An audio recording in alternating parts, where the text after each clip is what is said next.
सिंगार खे आज़ाद कयो। कानून है वो इहो ॿुधाए थो त कंहिं माण्हूअ खे अरेस्ट करिणो आहे त उनजे अरेस्ट जा वारंट उन्हनि वटि हुजणु घुरिजनि ऐं उहो कंहिं केस में अॻे घुरिबल हुजे। अच्छा, जेकॾहिं उहो पंहिंजे वॉलेंटरली गिरफ़्तारी ॾिए थो त उनखे वॉलेंटरली गिरफ़्तारी ॾियण जो राइट आहे।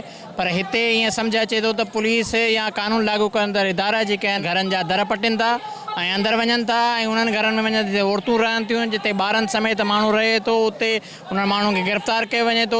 कानून इहो ॿुधाए थो त 24 कलाकनि अंदरि जेकॾहिं कंहिं माण्हू ते इल्ज़ाम आहे त मैजिस्ट्रेट जी कोर्ट जे साम्हूं उनखे पेश करिणो आहे ऐं कोर्ट खे ॿुधाइणो आहे त हिन माण्हू ते हीउ इल्ज़ाम आहे।